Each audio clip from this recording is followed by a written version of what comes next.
Hey everybody, thanks for joining me today. We are going to be making this cute little soap saver bag. It's very quick and easy to make. It only takes a little bit of scrap yarn.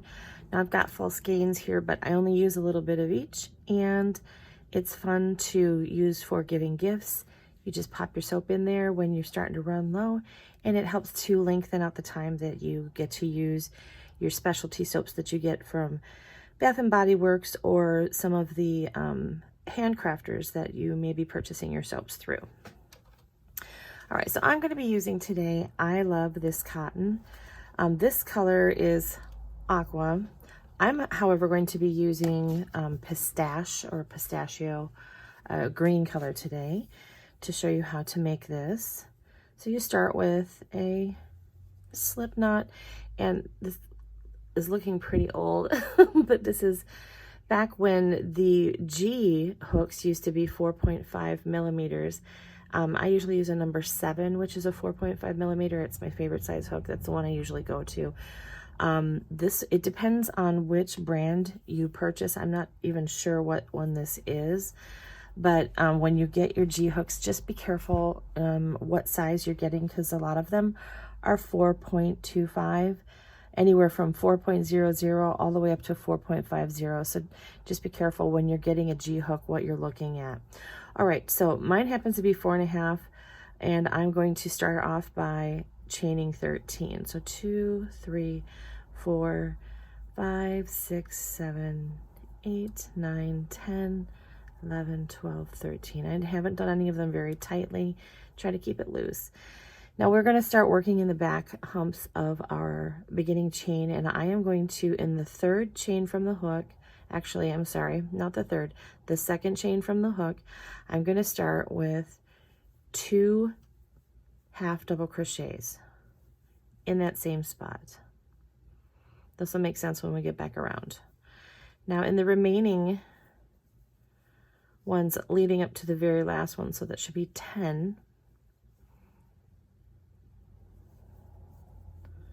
put a half double crochet in the next 10 stitches. So we did 1, 2, 3, 4, 5, 6, 7, 8, 9, and 10. Yeah, that'll take us right up to the last one.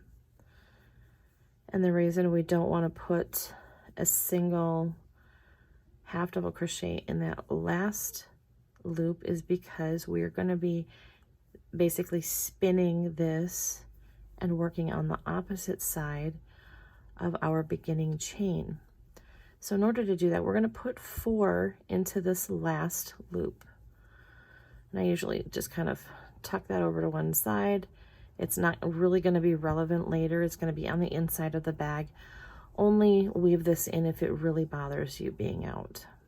So in that same one, I'm now putting 2 on the opposite side. And now we're starting to work on the opposite side of our beginning chain.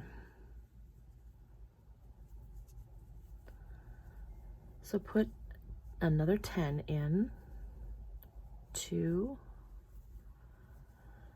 3, 4, 5, 6, 7, 8, 9, and 10. All right, now we've come up to the last hole again where we put 2 in to begin with. Remember, we put 4 down here. We want to equal out that last corner. So we're going to put 2 in the last hole, and we're going to join with the first half double crochet, which are these loops right here. Okay, so chain 1. Now what we're going to do is we're going to create the bottom of the bag. See how this kind of has a little bit of a flat edge to it? That's because right here we're going to start putting in front post, or back post, sorry, half double crochets. So starting around that first half double crochet, go in from behind and go to the behind. So basically around that post, keep slipping off my hook here.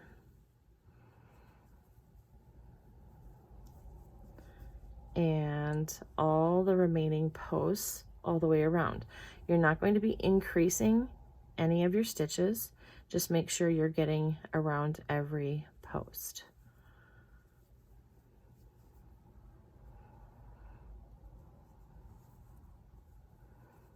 And I usually go into this space right here where the openings are, because I feel like it leaves a little bit, half double crochets are kind of short, so I feel like it leaves a little bit more meat of the actual stitch down here if I'm not going around way down here into the post.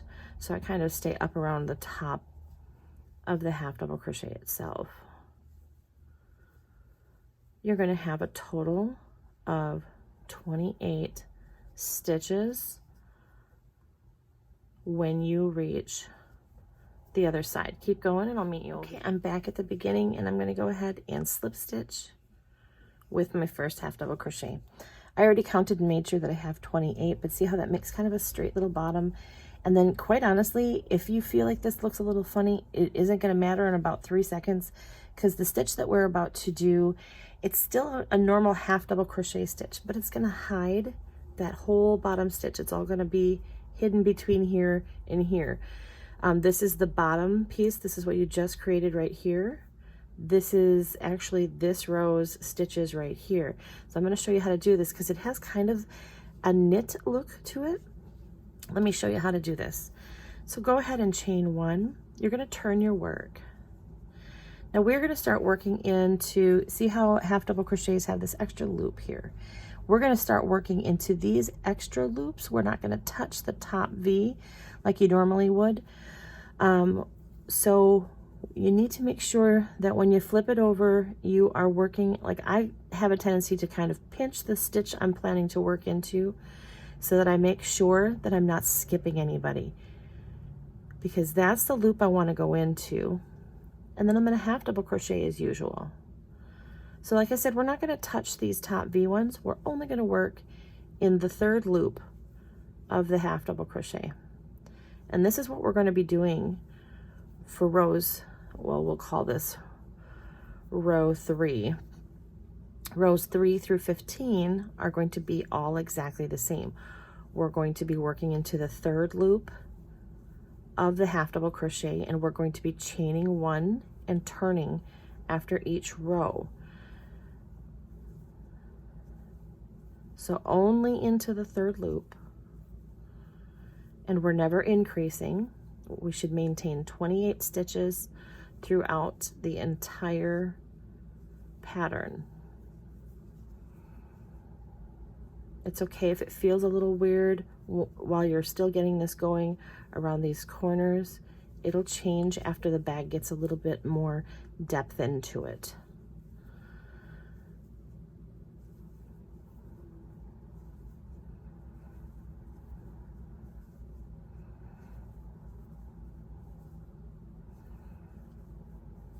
And this should fit your average, 3" by 2"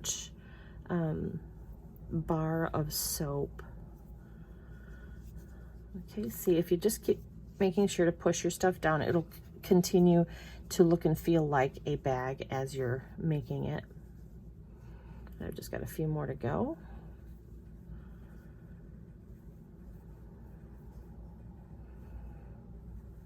And make sure that you don't grab any of the front, any of the top V either. So I'm going to count 10, 11, 12, 13, 14. Okay, I have 27. That means I need to go into 1 more loop. It's a good thing to count, and you know what? I have a tendency to count almost every row, because the half double crochet can be a little confusing to look at, because we're not used to working in this particular section of like a half double crochet. We're so used to going into the front loops of everything, or I should say the V's of everything. So I went ahead and I joined. I'm going to single crochet and turn. And now this is the one I'm going to be working in. So in the 3rd loop,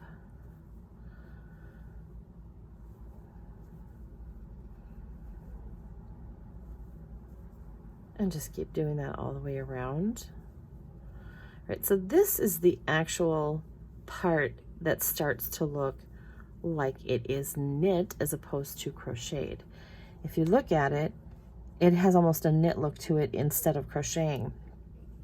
So working in that third loop creates not only this tiny little ridge, which will help to exfoliate and continue to, you know, suds up your soap, but also creates kind of this knit look in between.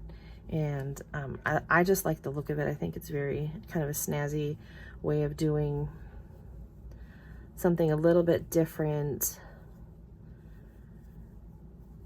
And it just makes you look like a crochet genius, because people are going to say, isn't this knit? And you're going to say, no, it's crocheted.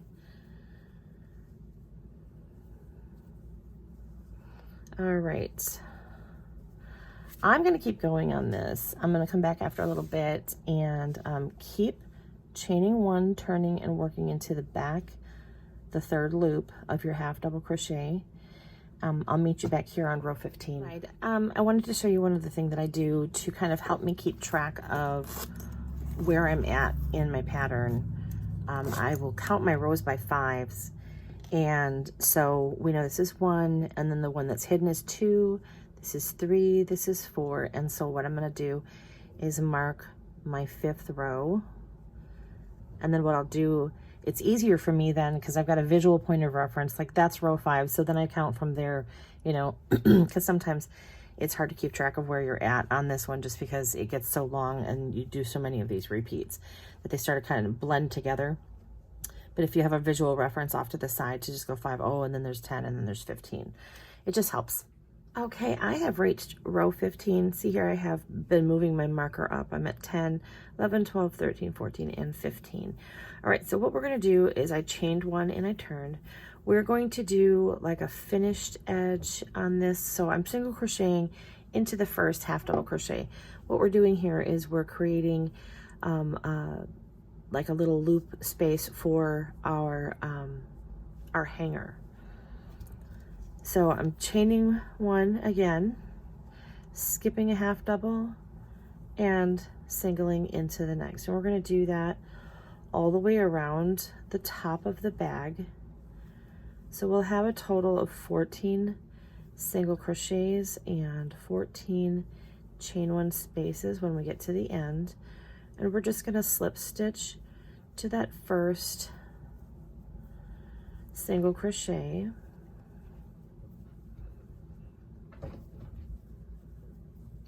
And this isn't quite the end. We have one more thing to do to finish the bag portion of this, because then we still have to do our little drawstring.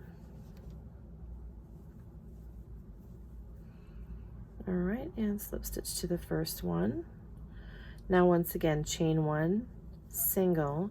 Now I want you to do 2 chains and single into the single. Skip that over that chain one space. So this is just, you can choose to do just single crochets all the way around and single crochet into the chain one space. I'm doing this so that I get a little bit of a ruffle at the top. Now if you're doing this for, you know, more of a masculine look, you can just leave the top nice and straight too. But this is what I'm going for, is this little bit of a ruffle on here.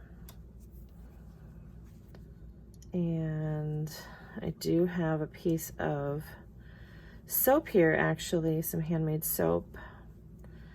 And just to show you, and this one's about a 3x2 handmade soap. You can get a pretty chunky piece of soap into this bag. Almost done here.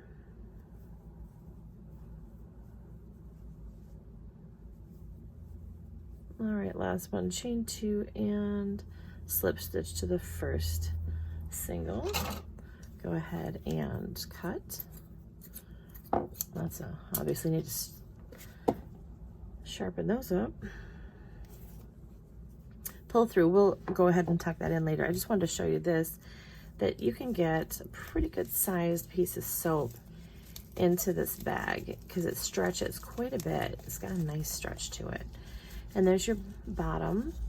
And then when we get to the point where so how you deal with this, we'll make this strand next, but I just tucked it over like that, and you just open it up and get you in there, and then you close it up so that you can hang it on the wall so that it doesn't, you know, sit in water, because you don't want it to do that. But what we're gonna do for the drawstring, so when you wash your bag, it's just gonna shrink back down anyway. All right, so onto the drawstring. We are going to, again, do a slip knot, and we are going to chain 46. 1, 2, 3, 4. All right, so I have chained my 46. The reason I went with 46 is because we're not really going to be using this loop. We're going to start in the second one from the hook. So that's going to give me a total of 45 working stitches. So I'm actually just going to slip stitch in the second chain from the loop and the rest remaining. So we're just making a small cord here by slip stitching into the back loop of all of the chains going across. Okay, I finished slip stitching into the full 45 chains. I'm just going to chain one right here. It's going to act as kind of a knot at the end of this. I'm going to cut, leaving a long enough piece that I can sew these ends together. And then what I do, and like I said, you're going to want to have these sewn in or stitched in, but I start, and not in the chain 2 area, but in the chain 1 area. I start by going under, over, under, over, and I hook on, and I just pull it through. That's the easiest way. And then on the opposite side, so we're gonna go over, under, over, under, over, under. And figure out which way you're going. Back, and grab the other side. And sometimes it likes to slip off. And pull it on through. Okay. Now what I'll do is I will just stitch these ends together, and then I'll get everything moved around so that I have a loop, longer loop hanging out the back and a shorter one out the front, and then you just loop them over like that. All right, thanks for making the Slouchy Soap Saver bag with me. If you enjoyed making this with me today, make sure that you like, share, and follow the video, and I hope to see you next time.